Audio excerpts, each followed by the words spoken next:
Hello everyone, this is Frances Villagomez from ScanForce and your moderator for today's presentation. Thank you all for joining us today for Simplifying Your Inventory Cycle Counts for Sage 100 ERP, presented by Andy Teteyan and Steve Showalter from ScanForce. Today's presentation, you will learn how CertiPro and ScanForce work together to help you automate and simplify your inventory counts for inventory accuracy. Before we begin our presentation, I wanted to go over some housekeeping items. Today's presentation will run for approximately 45 minutes and consist of a 30-minute demonstration and 15 minutes for questions and answers. This webinar is being recorded, and we will provide you with a copy of the recording as per your request. Lastly, we ask you to please complete the 2 short poll questions that you will see at the end of the demonstration. If you're not familiar with the presenters, today we will have Andy Teteyan, the president of CertiPro Solutions. CertiPro Solutions is a Sage software authorized certified development partner that delivers complete solutions for ERP and warehouse management. For ScanForce, we have Steve Showalter, the sales account manager. ScanForce is the only Sage certified solution in the industry and a leading provider of warehouse and sales automation solutions for Sage 100 ERP. And now with this, I transfer you to Andy, who will start our presentation for today.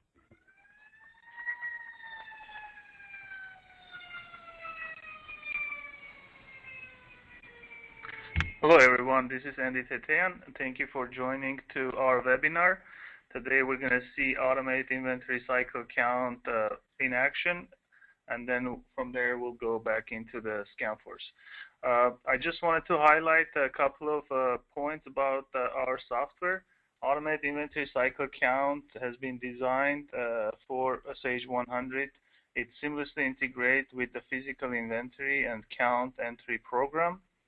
It has a simple implementation process with a single setup, one screen. It allows you to, on demand, force items to be counted to reconcile any disputes. It has a built-in emailing functionality that will send an email to the people designated who will be doing the counts on a daily basis.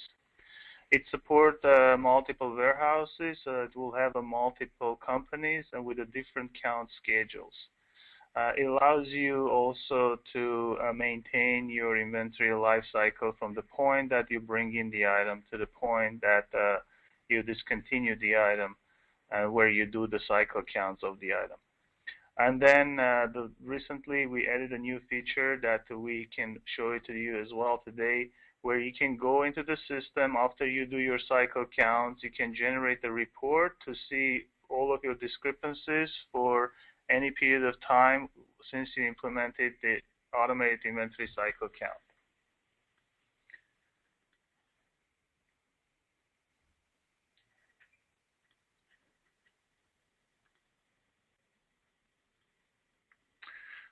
So we have created the program under the inventory management physical count in the menu called CPS Inventory Cycle Count Entry Program.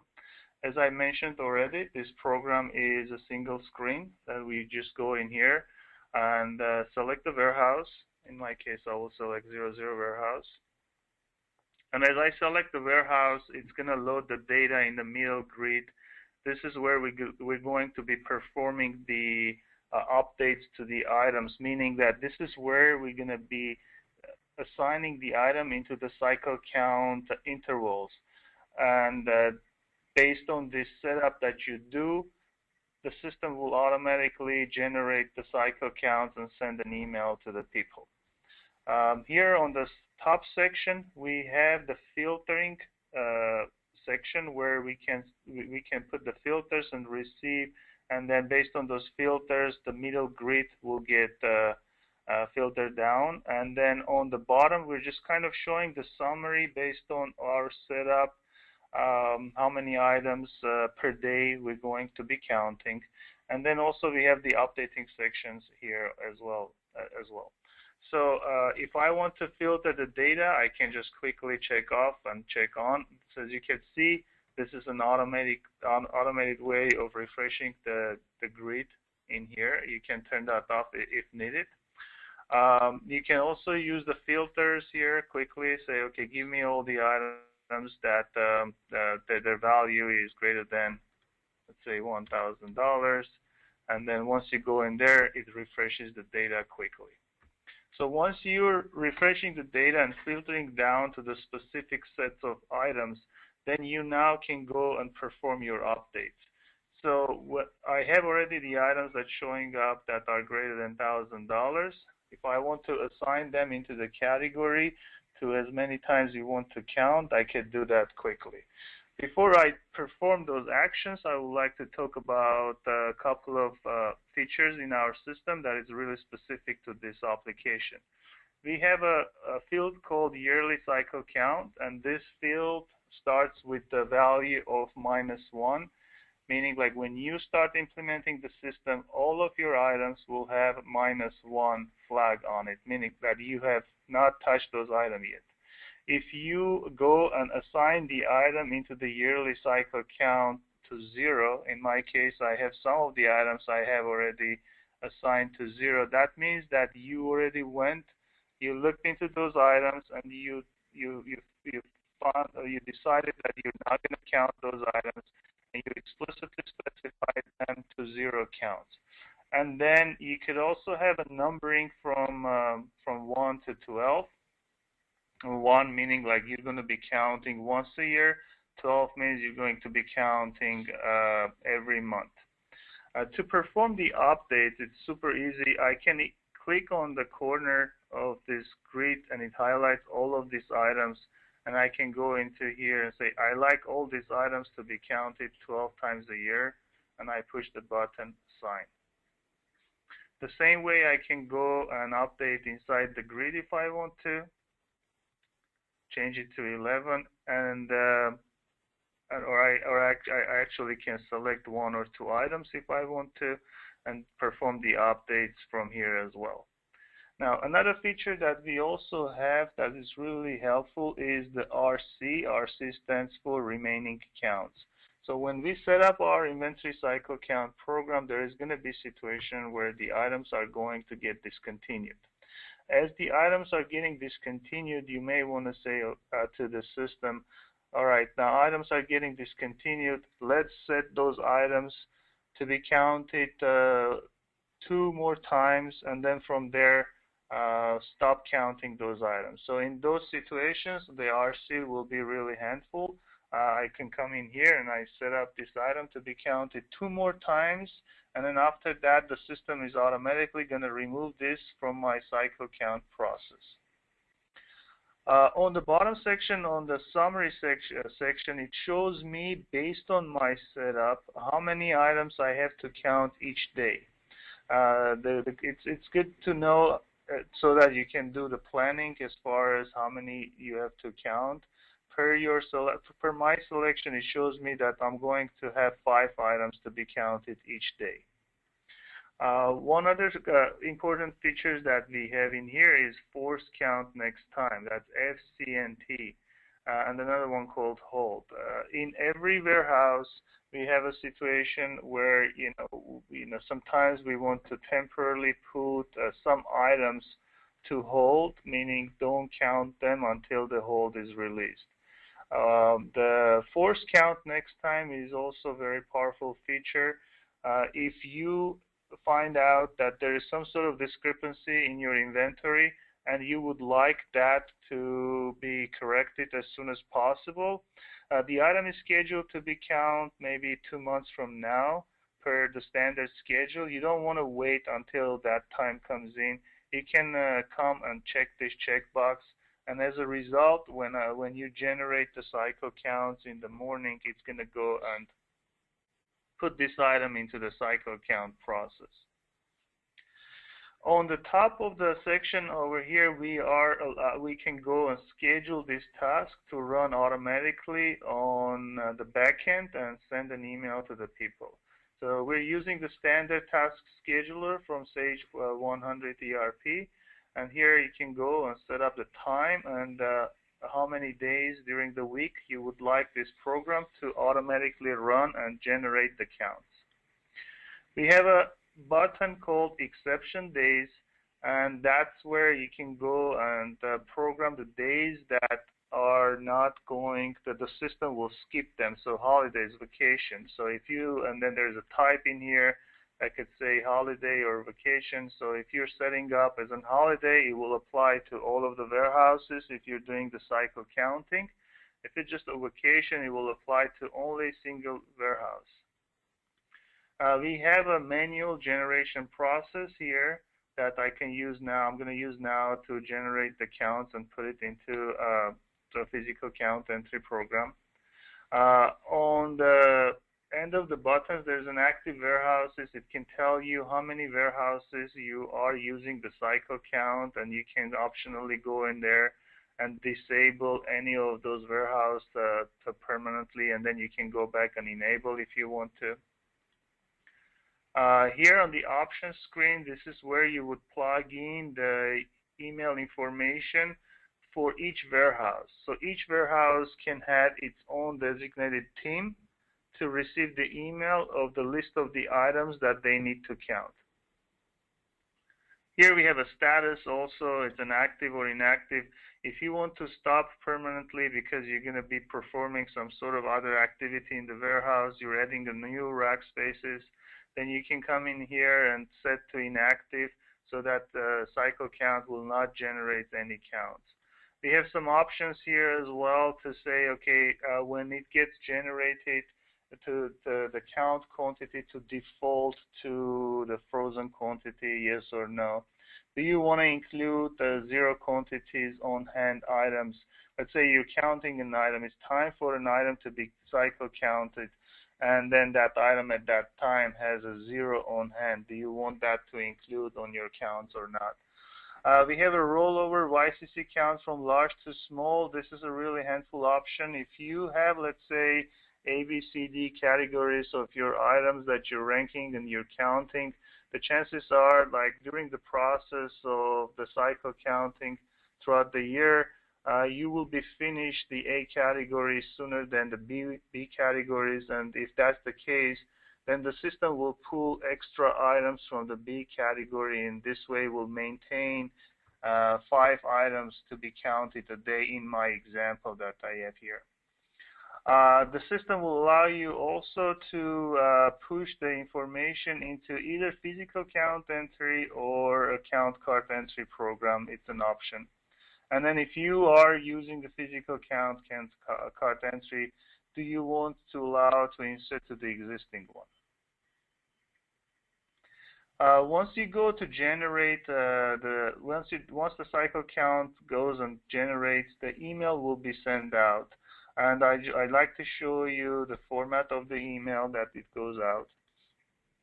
It's a CSV file that gets attached to the email, and it's kind of going to tell you what items you need to count and what's the result of it, what's the schedule of that. Was it a forced count, yes or no?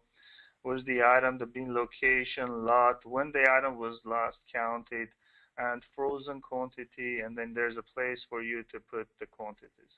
But if you're going to be using the ScanForce warehouse automation, you can receive this email and it will show up automatically also on your scanner. You can go quickly verify all the counts and then perform your updates throughout Sage 100 ERP. Here what I'll do is click on the manual generation process, and it's going to say yes. Let's ask for the confirmation, and after it does generate, then it's going to send an email to the people who are in that list. So the system has already done the generation process. So if we go into the physical count entry program and we bring up the warehouse 000, then we go into the lines and we'll see our 5 items that have been counted, that needs to be counted today. And in options, I set to default to the frozen quantity, so that's why it shows the same, but that's optional. It's also an optional to include the frozen quantity on the email, yes or no. So it's totally customizable per your requirements and needs. Obviously, once you do the cycle counts, then you want to know the results. how the cycle count is running and how accurate inventory I have in my warehouse.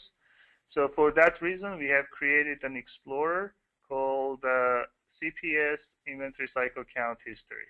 This is going to be a one place where you can look not only the items that have discrepancy, but also the items that you counted throughout the year and had no discrepancy. So in my situation, the way that I organized my screen is I'm grouping by the count date, so I can go and look into each day how many items I am counting, what was the counted quantity, what was the on-hand quantity, and what was the counted. If there was a transaction, then it's going to say, okay, there is a transaction on that, the unit cost, the extended amount. And it tells me how many items I counted per day. But this is customizable. The reason we put it in here that in the standard Business Insight Explorer, whoever is using Sage 100, they're familiar with the Explorer. They can drag a field and drop it. They can put any kind of filters by the date range and analyze the data. And as they click on any one of the items on the bottom of the screen, it will tell you how many adjustments were done into a specific lot and how many adjustments were in there as a history. You could see that as well. So that being said, I'm going to hand it over to Steve to continue the presentation. Thank you so much for joining our webinar. Thanks so much, Andy. I love seeing things like this. It's a very powerful tool to use, and you guys hit on quite a bit there. We're going to switch over so you all can see my screen now here in a second. And what I'm going to show you guys is the actual counting where you physically are touching the items and you want to record that count and get that back into that quantity counted field that Andy pulled up there. What we have is a program that allows you to capture that through the use of barcode scanning. So let's get this switched over to me. Hold on one second, everybody.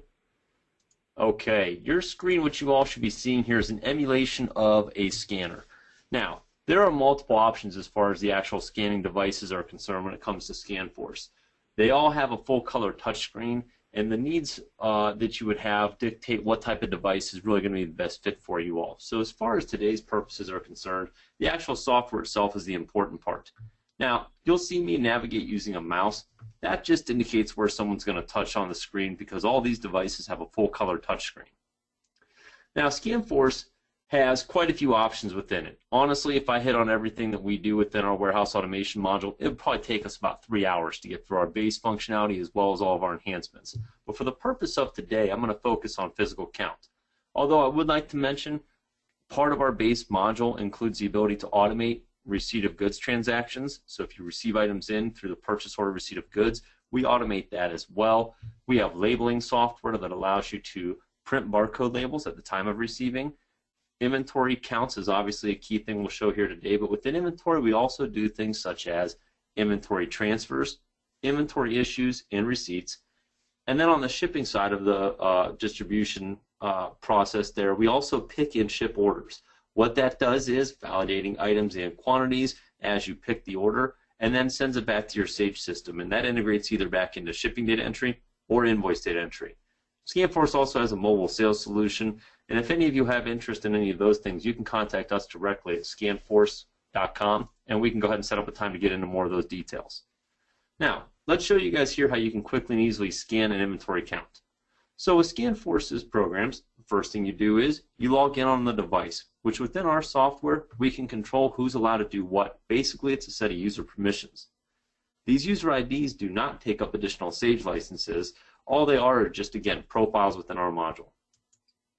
So you can do a drop-down, choose the user.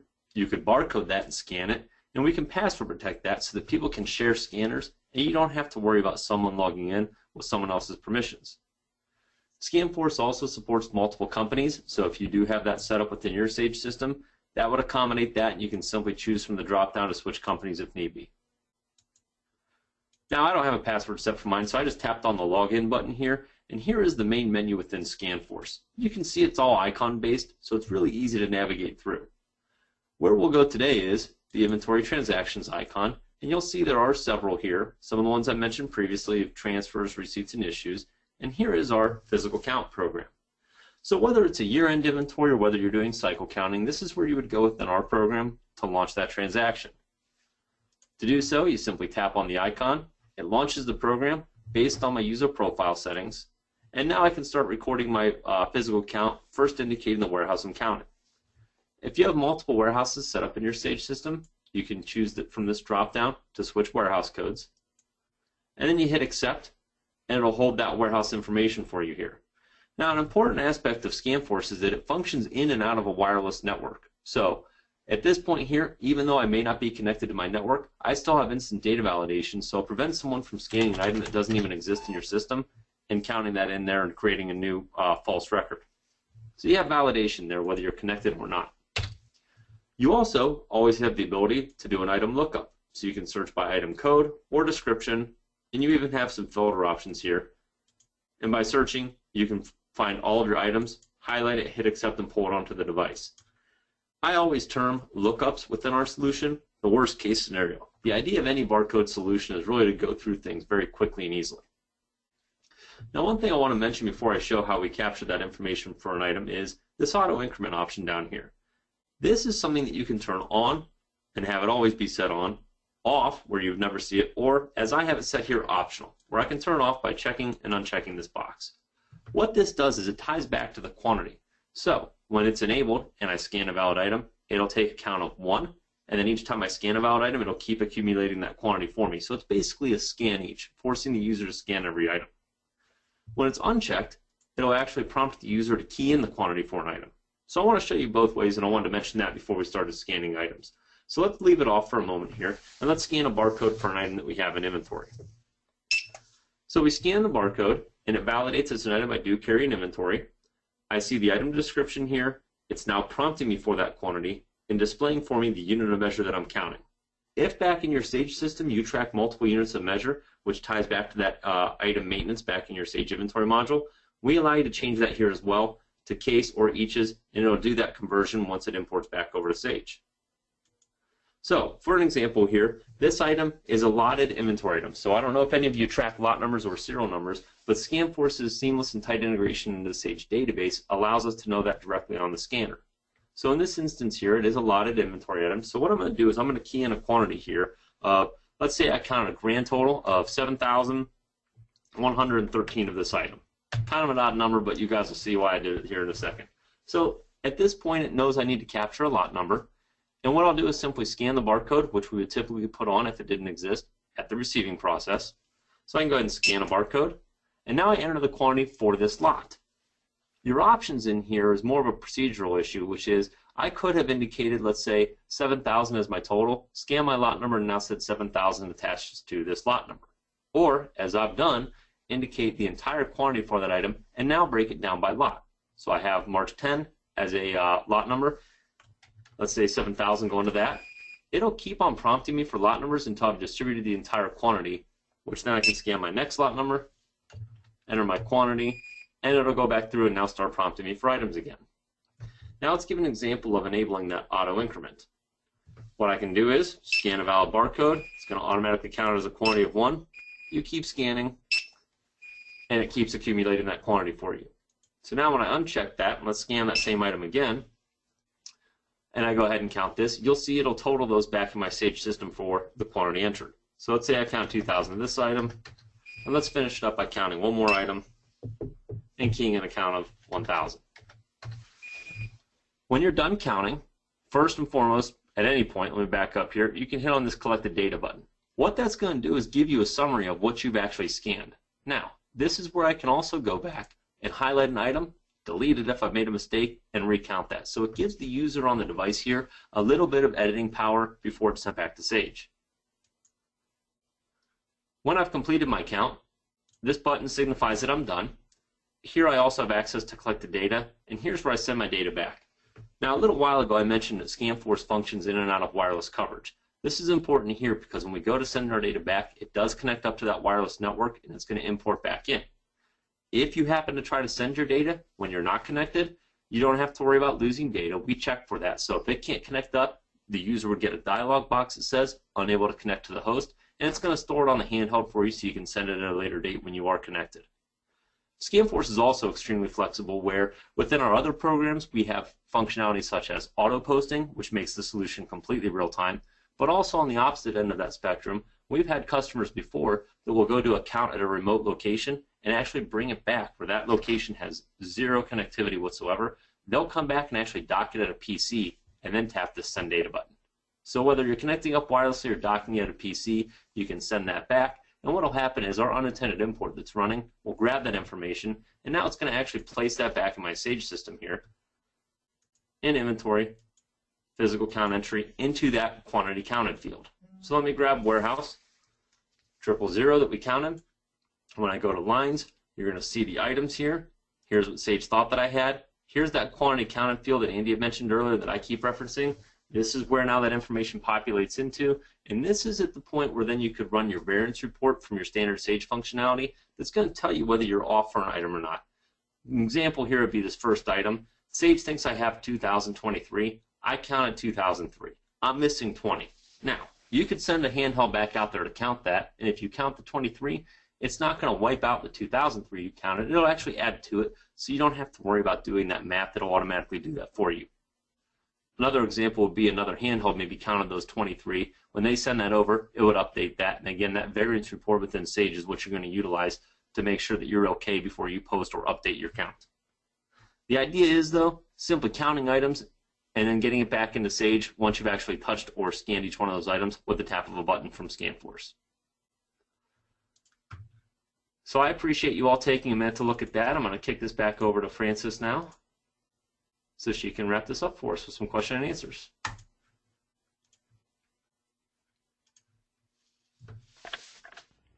Thank you, Steve.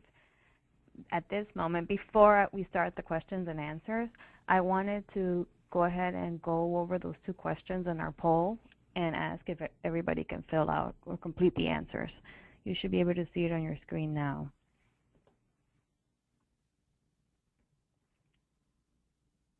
Steve, can you see the screen? Yep, I can see that. Okay.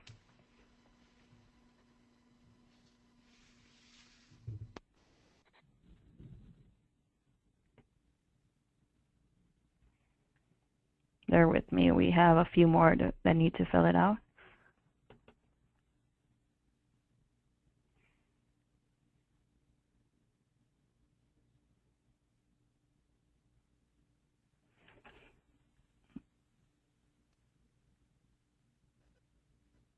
Okay, at this moment I will show you another question.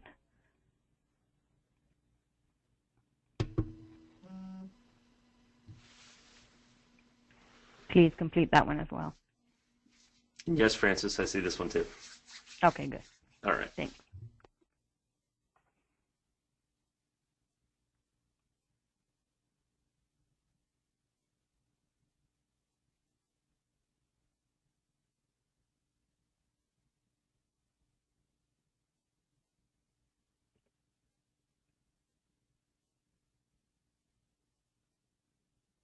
Okay, so now we will go ahead and start our question and answer session. For those not familiar with where to ask a question, you can direct, where isn't it showing, 1 second. You can direct your questions to this box.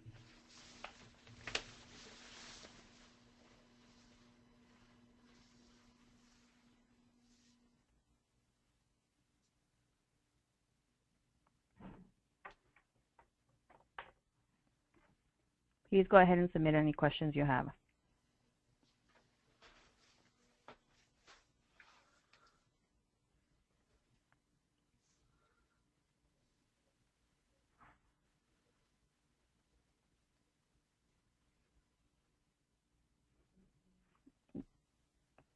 Doesn't seem like we have any questions. Well, you can always email us if you have any questions. 1 second here.